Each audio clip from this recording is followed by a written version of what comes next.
I'm going to begin this intro with an unapologetic boast. Our author recruitment team is really, really good here at GBF. And I was recently looking at the big spreadsheet that they use to manage the whole process, and I saw that they had their eyes on Eric Puchner and Dream State all the way back in August of last year.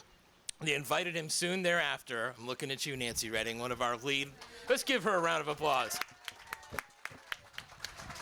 We have two people who are the lead of adult author recruitment, and Nancy is one of them. I think in December, Eric's team confirmed with us, and we were, of course, thrilled to have him on board. And as time went by, we watched the buzz continue to build for this book. And then in February, someone you may have heard of, Oprah Winfrey, made Dream State her book club pick. That deserves a round of applause, too.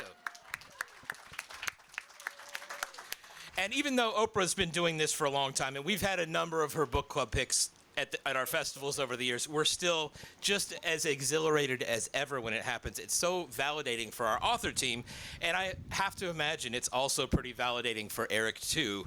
It's not all about us. As an aside, in addition to the big announcement, Oprah posted a wonderful interview program with Eric, and if you haven't seen it, I highly recommend going to YouTube and searching it out. So here's the thing. Dream State is a fantastic book. This is going to sound cliche. I was just telling Eric, too. And I don't care. I could not put the book down. It was engaging. It was compelling. It was incisive. It was a great read. What begins seemingly as a story of a love triangle takes an unusual turn and morphs into a generational saga. It's set in motion by the actions of its three lead characters, Cece, Garrett, and Charlie, and we watch as those actions reverberate across decades and through the lives of their kids. It's a story remarkable in its structure, its scope, its humor, which is often dark, and its humanity, and it's all framed by a Montana setting that has its own journey from a sort of paradise on earth to a sort of scorched hellscape. If you haven't read it yet, definitely please stay, enjoy this, and go get a copy at the Activity Center.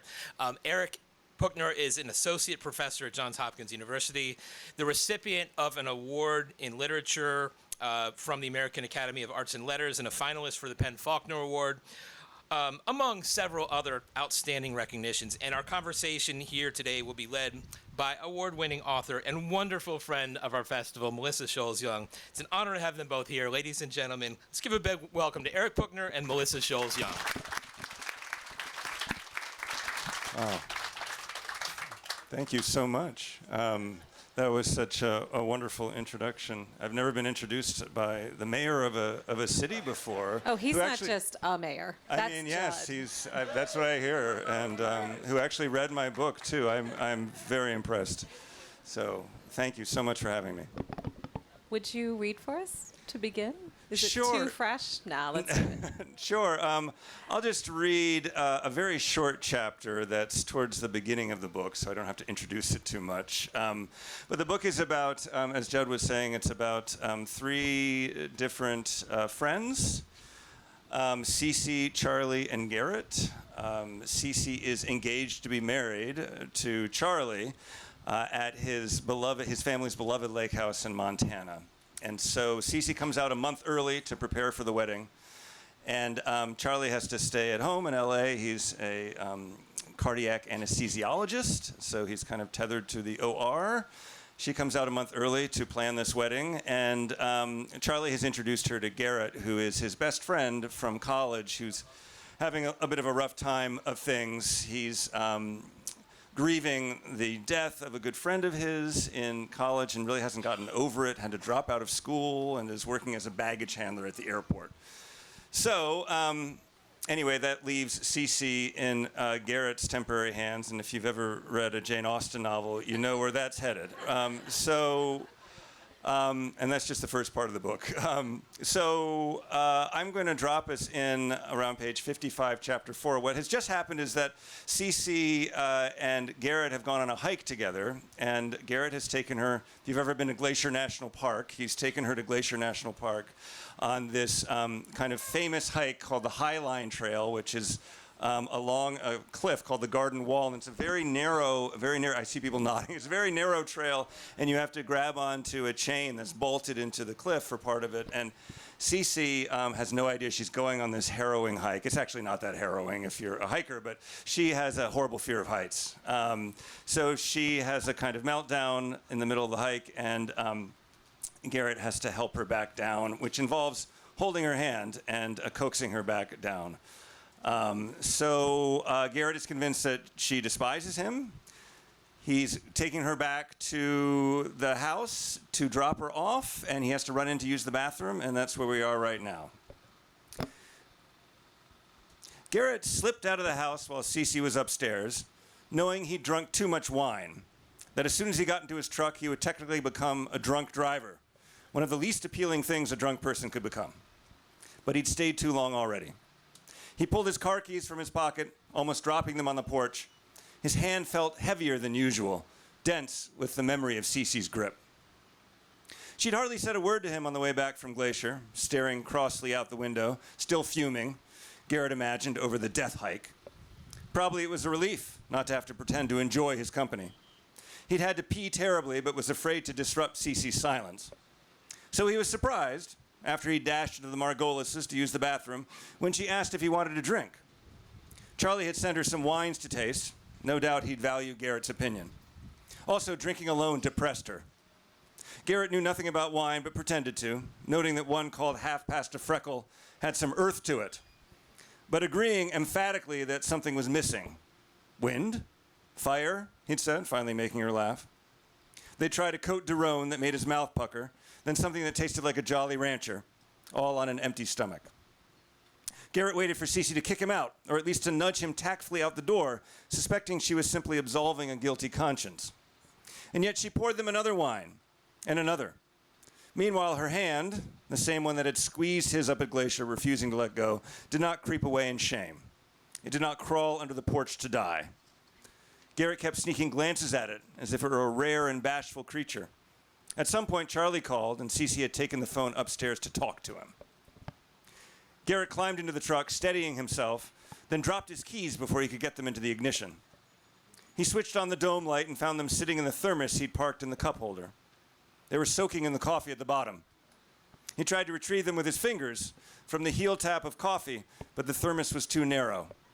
He drank the cold coffee, extracting the keys with his teeth. When he glanced up again through the windshield, Cece had reappeared downstairs. She searched the living room, then stuck her head into the kitchen. How wonderful this was, to be looked for. He was invisible. He could spy on her from his vehicle. Then she opened the front door and went out to the porch and saw him because, of course, he wasn't invisible. He was sitting in a truck with the dome light on. For no earthly reason, Cece pretended not to notice him and then picked up the binoculars from the table and pointed them in his direction, jumping back as though she'd seen a bear. A dopey thing, a joke, and yet all was lost. It was like a compass finding north, a happiness as pure and sudden as that. She even looked different, new and strange and somehow in focus. The wild shrub of hair, the slanty jack-o'-lantern eyebrows, the dimple in her chin that looked like a poke. None of these features was particularly attractive. On their own, in fact, they were sort of funny looking. But put together, they were beautiful, heart-walloping, a face he'd missed his whole life without knowing it. Cece, who lowered the binoculars, stared at him in concern. Garrett realized he still had the keys in his teeth. He dropped them in his lap like a golden retriever. "I have to go," he shouted, essentially to himself. He had some trouble hand-eyeing the key into its slot. Then he switched off the dome light and reversed down the driveway and backed into a corner of the fence, which made a sound like a firecracker. Garrett sped off in his truck, then slowed once he realized how fast he was going. The empty road seemed to dangle in front of him. Good God, what had he done? The moon, that lighthouse in the sky, guided him home. "I'm sorry," he said to Charlie in his head, because he'd damaged something and couldn't remember feeling so happy.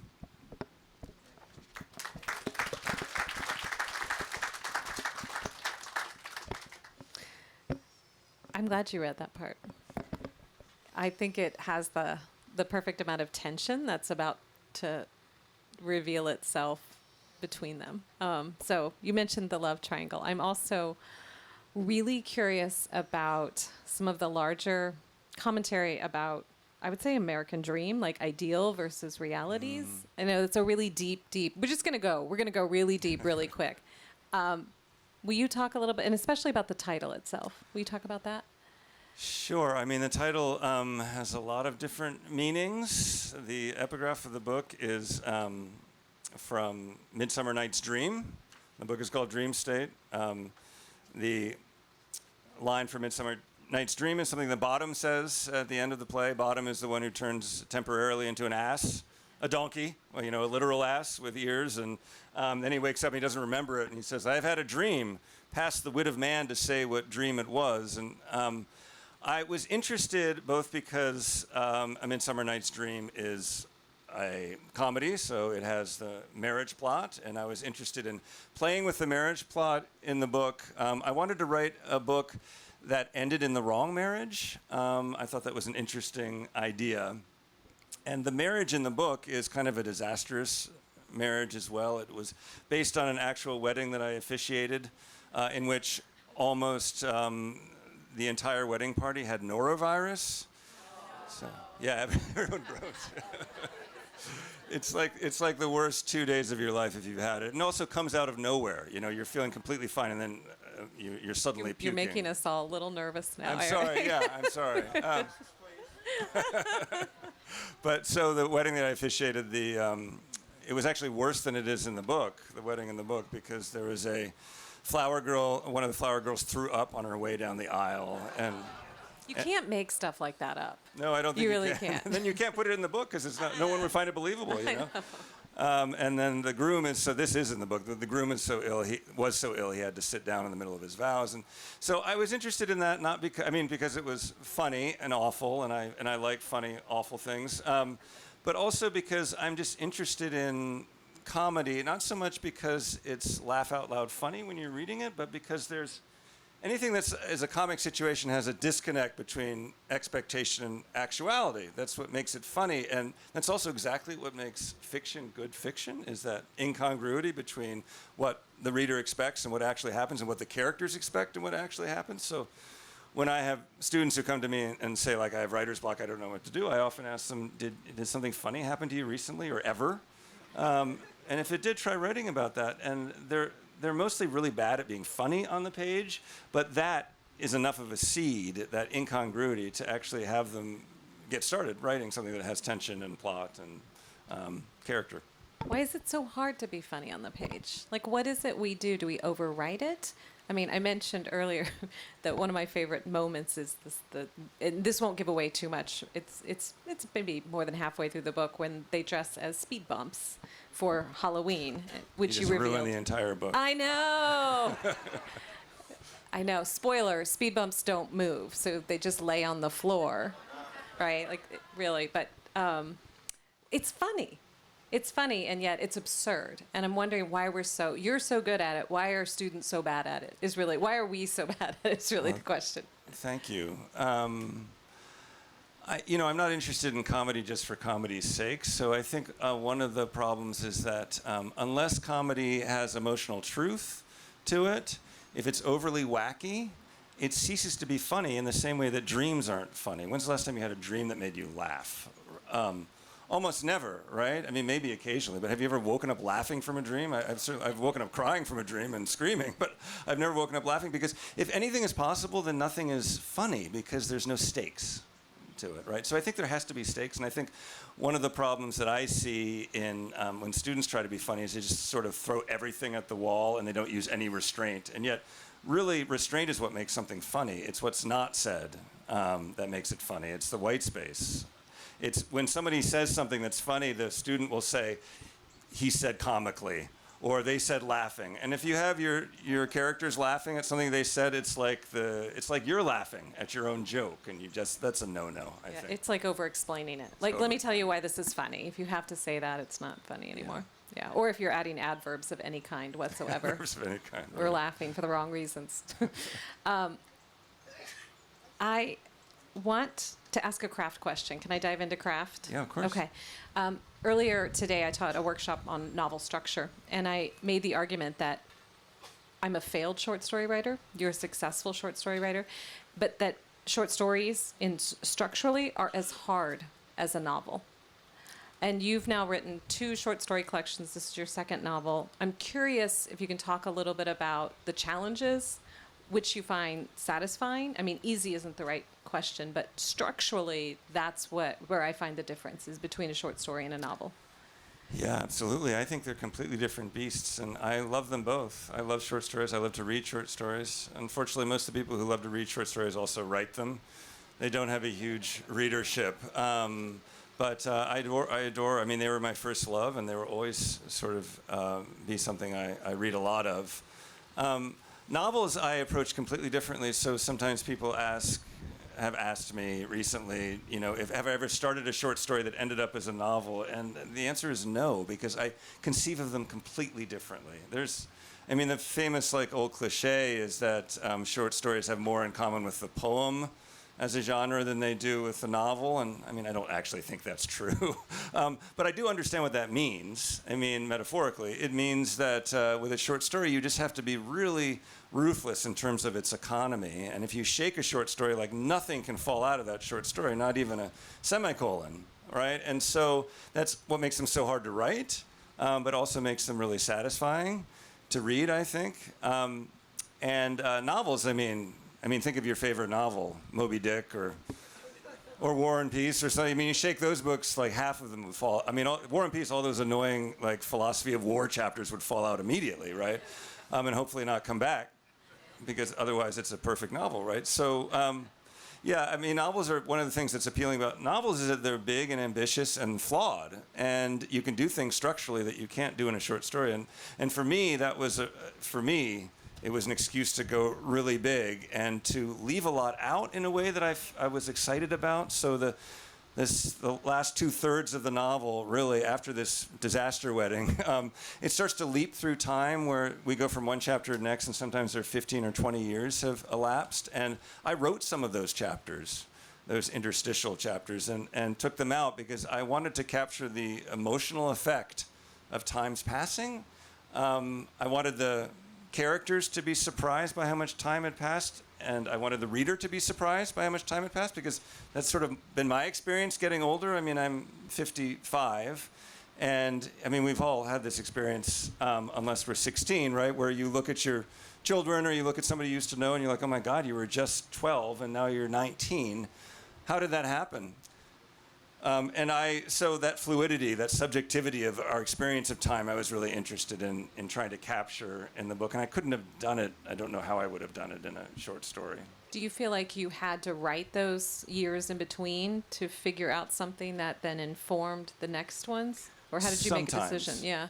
Sometimes. I sometimes had to write it and then take it out. But I'm also allergic to melodrama, so I prefer to write about the consequences of big things that happen rather than the big things themselves. And I think that's kind of counterintuitive to some people. But and I know if you make the mistake of looking at your Amazon page, which I have done a couple times, I know that some people that drives them crazy. Like, why aren't these, like, big moments on the page?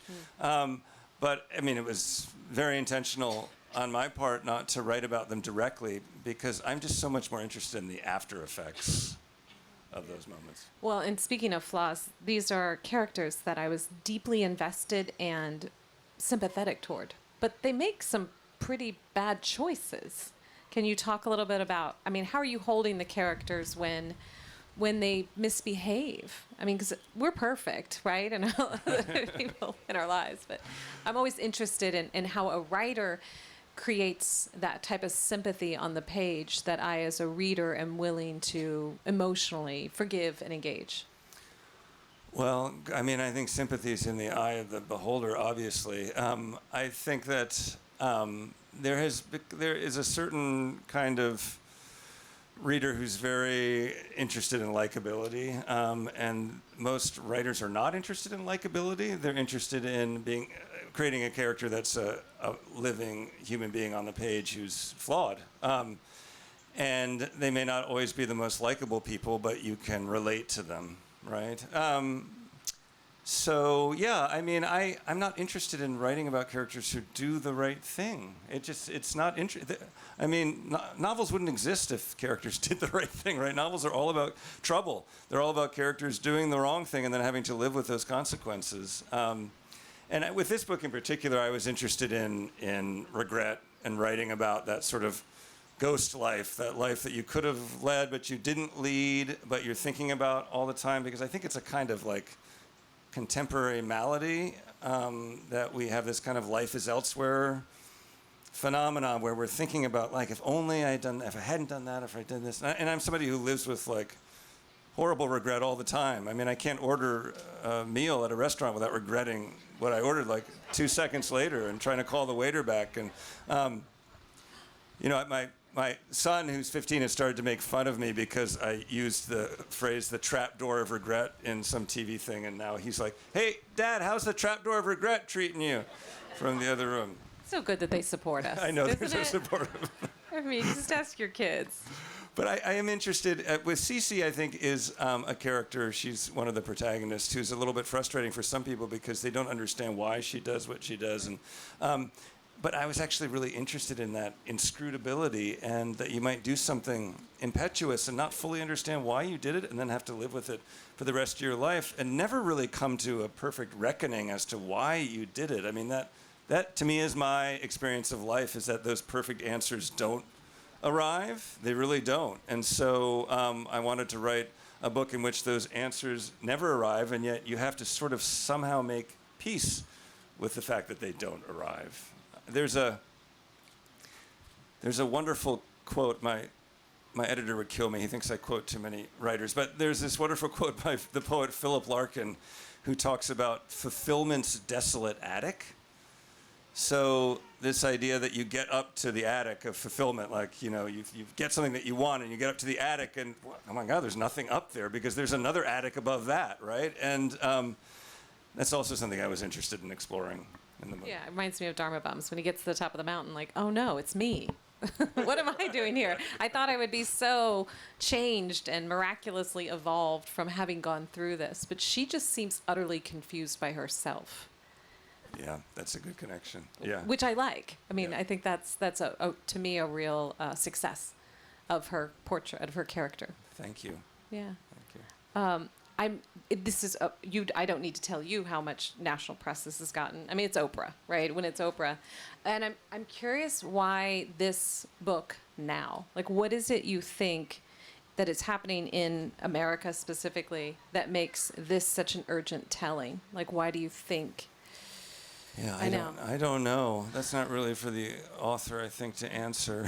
I have no idea. I was very completely flabbergasted. I mean, I had resigned myself long ago to being a writer that had a fan base, but a pretty small one, and they would occasionally write me fan emails. I got one a couple years ago that said, "I found one of your books in the gutter." I was like, wow, okay. Did they leave it? They got it out, No, right? they got it. They read it. They loved the book. rescued But yeah, it was kind of one of those leave it there. compliment sandwiches. I was like, okay. And I had been thinking a lot about this. In fact, I had written an entire essay before the Oprah announcement about how I did a thought experiment in the essay. It's just one part of the essay where I'm thinking about there being some kind of app that's like Snapchat or something, which I've never used, but for writers, called Lit Chat, where you write a sentence, and as soon as you perfect it, it evaporates forever, and you can never get it back. And would you still write your book? And my answer is emphatically yes, because I'm mostly in it for the sentences. I mean, I just love writing sentences, and the act of writing itself gives me a lot of pleasure. And I know that. Not always. Sometimes I hate it, but it often does. And then I know if I don't write for a week or a week and a half, I start to feel really depressed and miserable. So that's really why I do it. So this is just like a wonderful added bonus. I had long ago resigned myself not to having an enormous readership. Not that I have enormous readership now, but the idea that it would become a New York Times bestseller, which it was on the list for 2 weeks, I never thought that was even within the realm of possibility for me as a writer. So. Well, I think writers are always, we're always listening, but I also believe writers are almost writing things because our ear is to the ground before most people hear them or see them. we almost are writing for the future that we aren't conscious is about to happen. And I'm wondering so much about this book because it's not just about regret, of course, it's also about middle-age reckoning and what you thought marriage was going to be if you made the right set of choices and then you upend things to fix them, and then does that turn out better? Like I'm wondering morally if the reason it's just where we are in this country right now. Like It might be, yeah. I wish we were doing more moral reckoning. But yeah, it might be. I think also, I mean, it's a book that's all about climate change as well, and what's happening to the West. I mean, this is the book centers around a house that is in my wife's family that I've been going to the past 25 years every summer, spending our Augusts there. And just in the last 7 years, this is on Flathead Lake in northwestern Montana, not far from Glacier National Park. The town in the book, and then the lake, I call Salish Lake in Salish, Montana, but it's based on Flathead Lake, and which is near, and the house is near Big Fork, Montana. But so the past 5 to 7 years, we've gone there, and we're so excited to get to Montana. I mean, it really is my favorite place on earth. And we get out there, and the wildfire smoke is so bad, the air quality index is so high that we can't leave the house for 3 days. And if you do leave the house, you have to double mask. And it's just gotten worse, and the snow melt has gotten much worse. The levels of snow melt, the lake is receding. It's just changing a lot. And so one of the things that I wanted to write about, I wanted to begin with this kind of domestic idol that becomes a kind of wedding disaster, but this sort of the lake, the house at its most Edenic. And then to end with the opposite end of the spectrum, because part of what the book is about is the loss of those of summer, that summer that we had when we were kids. Many of you seem to be about my age. I mean, that sense of innocence, and we thought we would have those summers forever, and we don't. that reminds me also of expectation versus reality, right? We expect our summer to be that. We expect this house to stay Right. exactly as it is, and yet the unhappiness comes from the uncertainty, which is, I mean, here in Washington, D.C., what we're living with we're breathing uncertainty. Right. Yeah. Yeah. Yeah. I don't know if I want to wade into that. Yeah, definitely. And the house itself, as an image of vulnerability in the book, I adore house novels, and I've talked about this before, but I love, there's something really poignant about house novels that span a wide swath of time, where you see people getting older, and they create this house on Earth, and there's, of course, the term forever home. There's this idea that we can create a permanent place on Earth, and of course, nothing could be further from the truth, because we're not. Everything is as impermanent as possible, and of course, we're just passing through. There's something poignant in the illusion that we can do that, and I think now more than ever, because our houses have become vulnerable as well. It's not just mortality that's making us vulnerable. The houses themselves have become more vulnerable to their own form of mortality. And so I was interested in sort of writing to the lighthouse, if I can shoot low, right? Right. But to capture that kind of emotional experience. Are you working on short stories now or another novel? I have been trying to write short stories. I can't seem to do them anymore. I don't know. I've gotten in this novel mode, and I have 2 collections of short stories, and I just am having trouble shifting back. Mm-hmm. And I don't know why that is. I get really excited about them, and but I'm writing a 3rd novel as well. That's what I seem to be most interested in. I still love the short story, but I think with short stories I have become really comfortable writing them, and maybe a little bit too comfortable. I knew where all the furniture was supposed to go and stuff. And with a novel, it's just so scary, and you have to have so much faith that it's going to turn into anything at all, let alone a good book. That I don't know. As I'm getting older, maybe I'm more attracted to taking that risk. How much of, you've mentioned that, you wrote that, you've mentioned your wife's house. You did reveal to me that you had, in fact, dressed as a speed bump. I'm wondering how much sort of autobiographical, how much you're pulling. And are you doing that more, you think, in your novels as you're aging and looking back? Do you think that's... I mean, there's nothing autobiographical in terms of the characters themselves. Right. Well, I mean, of course, you find a way to engage with all your characters autobiographically, and so, the first part of the book in particular is a lot about grief, and I wrote the book when my mother was dying, and then after she died of Alzheimer's. So, Cece, lost her mother when she was a teenager, and so there's those descriptions of her grief are very much coming from my grief. So there's a lot of emotional autobiography, but in terms of literal autobiography, I mean, the house itself is pretty much like ripped right from life in terms of all of its flaws. It's not a perfect sort of like Montanan idyll at all, and I was really interested. There's a major trucking route between the house and the lake that you have to it's like that video game from when I was a kid, Frogger, where you have to try to cross the road without getting run down. Every time you want to go to the lake, you have to run across as fast. There's huge trucks, like blaring by. So that there's a baggage handler in the book. I worked as a baggage handler in the Salt Lake City airport for maybe 6 months, and other stuff like that. But I had to do a lot of research too. I know nothing about wolverines, and one of the characters becomes a wildlife biologist studying wolverines. So that required a great deal of research. We should open it up for questions. I'm sure that, this is like my own private book club. I could ask you questions all day, but we should be generous. I can repeat them back, or we can bring a mic. I love the book, and I will say I have a problem. I bought 8 copies to give as gifts. That's not a problem. That's not a problem. Thank you. In addition to Oprah's selection, in addition to the New York Times bestseller list for 2 weeks, I'm happy to inform you you've been selected by the Hampton Row Book Club. You have 3 members here. Wow. Okay. We have a book club of 12 people in my condo. We select, I'm telling you, the voting is pretty heated. We select like 12 books. Congratulations, fiction, Eric. And then we vote. And I'll tell you, there's some heated discussions. And so you are a selection for June. I couldn't wait. I had to read Thank you. and I loved it. And then stop rambling and ask my damn question. All right. Thank you, though. That means a lot to me. Drew me in immediately with several lines. And, I'm curious about, and you shared a little bit about the inspiration here, but these quotes that just came out, and I just would read them and chuckle or think for a moment, and I'm going to share a couple, and then the one that was most meaningful for me. A person afraid of cold water is a bystander of life. Cece says, I think that's in there multiple times.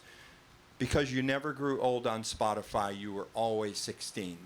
I'm like, oh my God, that was so good. Marriage, the only adventure open to the cowardly.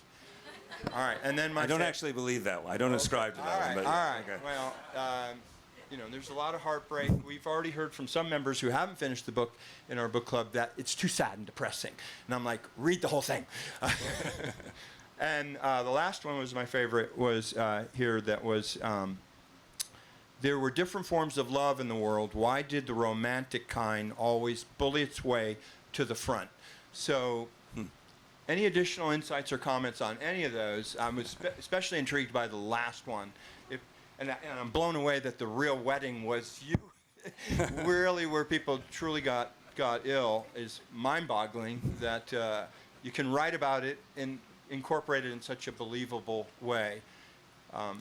Oh, thank you. Well, that last quote, I'll just use that as a springboard, I guess, to talk a little bit about male friendship in the book. That quote is directly talking about the importance of male friendship, and I haven't read enough novels that are about male friendship. I've read so many wonderful novels about female friendship, like the Elena Ferrante novels, for example, are so amazingly good on female friendship. And I know they're out there, and I'm sure some of you have read them, but I haven't read enough. And so I wanted to, and I was particularly interested in male friendship over time.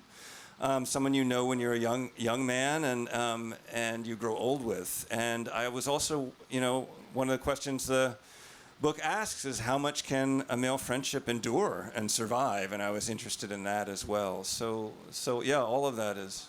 Yeah, and that resonated. Have the high school buddy. We are so different, I'll say, politically, religiously, and we still get together and drink beer and hang at the beach. Yeah. 50 years later. So that resonates quite a bit. Good. Thank you. Hi.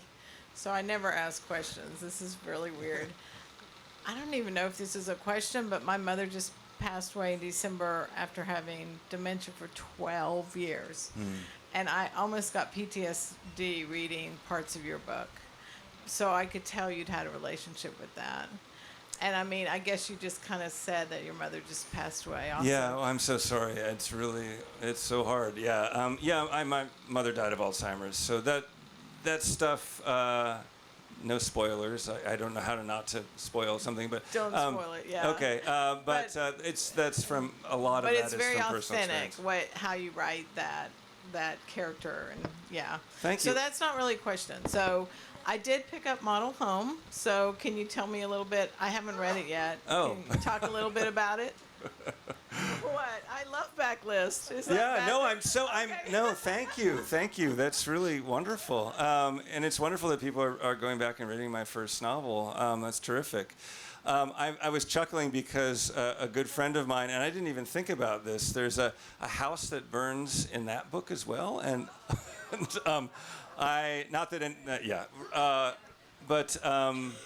and I hadn't made that connection myself. So clearly, it's an obsession of mine. Burning the house down. Burning the house Yeah. down, yeah.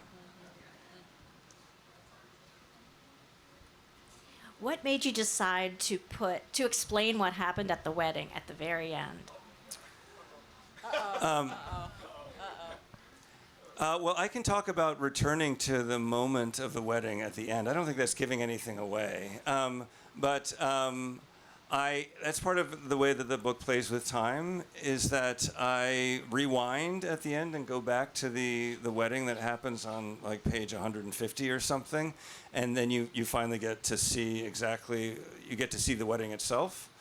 And I did that for a number of reasons, but probably the most prominent reason I did it is because I wanted to have this sort of like emotional effect of this idea that there could have been a completely different life if things had gone according to plan, that would have been equally valid, which would have made people just as happy and unhappy, but it is this kind of dream life that didn't end up happening, but also casts a sort of shadow, a dreamlike shadow on the life that did end up happening. But also, in a larger sense, like, what have we done to the earth? It's an ending that posits a kind of optimistic future from a vantage point before we've seen what the future actually is. And so that irony I was also interested in. Yeah, you mentioned that you had written some chapters for the book that you didn't use. You jumped ahead in time. Yeah. Do you think what you wrote, will you ever publish that? Will you ever use it in different stories? Or is it No. just something that's sitting around that helped you, but you won't use again later? Yeah, I think as a writer, you have to come to terms with the fact that it's all part of the writing process. I mean, I used to just I would feel so depressed, crestfallen that I had worked literally months, sometimes years on stuff that never saw the light of day.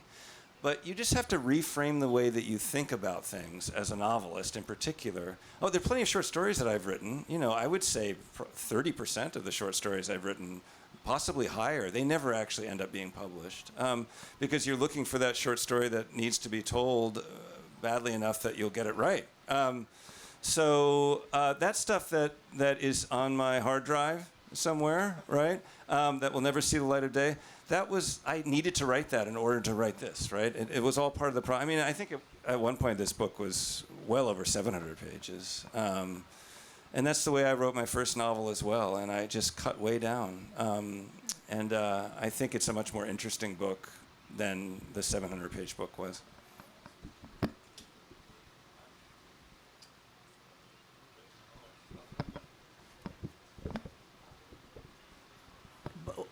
With what you just said about cutting down, do you think that's because you're a short story writer primarily, that you funnel down the novel like that? I'm just curious. I think all novelists do that. I mean, you always have novelists like John Updike and Nabokov who claim that they only write one draft, which is ridiculous. I mean, novelists love to romanticize that stuff. That stuff about Jack Kerouac writing on the road in 6 weeks, or what is it, like 2 weeks or something, on a piece of ticker tape. he was working on that book for 10 years. That was just the final draft, you know? So people like to mythologize themselves in that way. But I don't know any novelists who don't write a lot more than ends up being in the novel. I mean, how else would you figure out what the novel was, you know? I mean, it's very much exploratory for me. There's that famous E.L. Doctorow quote that is writing a novel is like driving in the fog at night. You can only see as far as your headlights. I mean, that's really how it feels in the first draft. And so you try to get everything down. And then you see what you have, and then you go back and you have to cut a lot. But there's always really painful cuts. I had to cut, just like in Model Home, actually. In this book, I cut the funniest thing in the book, I thought. And people who read it also thought it was the funniest part of the book. And I had to do the same thing with Model Home. And it's because both my editor and my agent said it's too funny. It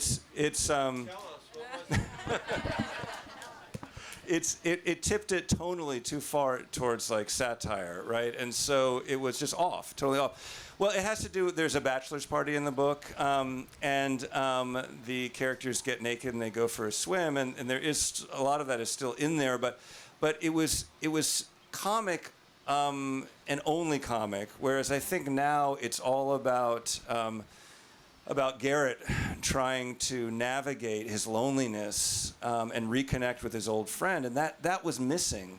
So there's a scene when they all take off all their clothes and they go and they're standing alongside the highway naked like they're Roman statuary and surprising the cars. And of course, you know, a cop finds them and there's a whole interaction with a cop and they're standing there naked and one is trying to find his wallet but he's not wearing pants. Yeah, see, hilarious, right? So, yeah, I cut about 10 pages of that.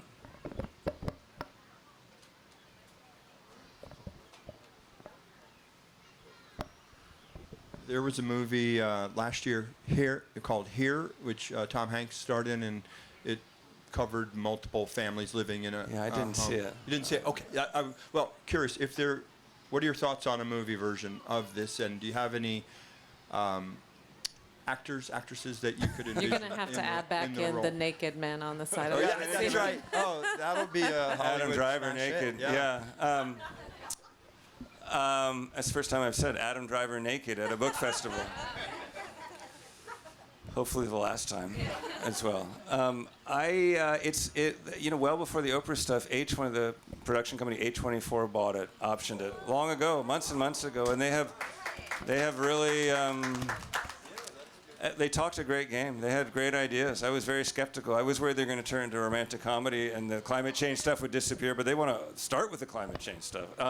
They want to do that thing that so much like prestige TV seems to do, which is tell things in an a-linear way so that all the time frames are happening at once, sort of, and that's their idea for it. And it's a woman who wrote Russian Doll, that TV show. Yeah, so they want to turn it into a TV adaptation. But I haven't heard. You know, I've talked to them twice, and I have no idea. You know how it is.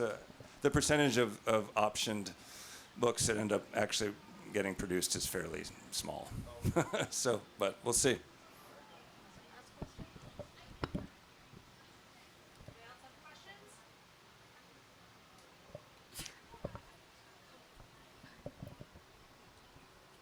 I'm curious how much writing you're doing. I mean, I know you've been on book tour for months now. And are you writing when you're on tour, or are those really separate muscles?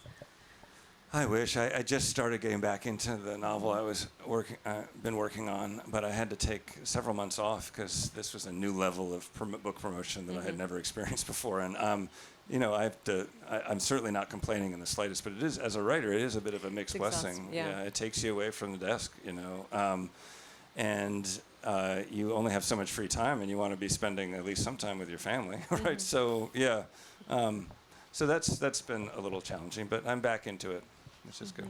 Well, we're glad to hear that. If I want to ask some more questions, I mean, I want to talk about the next book, but it sounds like you need to get home to write that, and but I think it surprises readers sometimes to learn that for us to be on book tour and come out engaged, and it's a huge honor, but it's also like the emotional reserves we use to be able to convey something emotionally honest on the page. If we spend it this way, it's harder to access it this way. I think that surprises readers sometimes. I think that's absolutely true. And also, I'm about to step down, but I'm chair of my department. Oh, I'm so sorry. Yeah, so We're both professors, so that nope. you know what that means. I Yeah. know how to avoid it, is what I know, Eric. People who aren't in academia, they always say congratulations. Anybody who's in academia says, I'm so sorry. I am so sorry. Yeah. Sorry for your wife too. Yeah, it was an extremely busy Yeah, semester. it is. And I have It's quite emotionally demanding. Yeah. It is. So that was also part of it. But I do think that, you only have so much energy, Yeah. and you can spend that energy writing, you can spend it doing book festivals, you can spend it on the New York Times crossword, but you have to be careful. Mm-hmm. You really do. You have to parcel it out to make sure that you spend the best part of the day and the most energetic part of the day in front of the computer writing. Anything on parenthood? Like, there was a quote. I loved how they had such different. Charlie and Garrett had such different parenting experiences, and and rekindled and remained best friends. But there was a quote from Lana. Lana was not all sure it had made her mother happy, but maybe she had unreasonable expectations for it. Can kids ever see their parents' relationship for what it is? Every flaw, every fallibility feels like a betrayal, as if the only point of marriage were to keep their child happy. Above all, it wasn't supposed to look like that, but what if the work itself was the point? Any thoughts on parenthood? Yeah, I think probably most people couldn't hear that. I'm glad, this is the opposite of that thing I was talking about where the sentences disappear immediately. Like, I'm glad that this is really gratifying that you read that book so closely and that these particular sentences meant something to you. Thank you. I will say just this in general, you can talk on and on about what your book is about and the themes and the characters, but really a book is about the experience of reading it. It's about the emotional experience of reading it and the aesthetic experience of reading that book, less than it is. And it's also about, do you like the sensibility of the author? Do you like the personality of the author that's on the page? Does the author have insight into things? That's why I read. And so it's sort of like, I often feel like I get up and I talk about books, and there's the real reason I read and write books over here, and it's the secret reason that doesn't actually get voiced, and then everything that comes out is true, right? But it's almost sort of beside the point, because I could care less about plot, honestly, if I'm reading a book where I feel like I love this writer.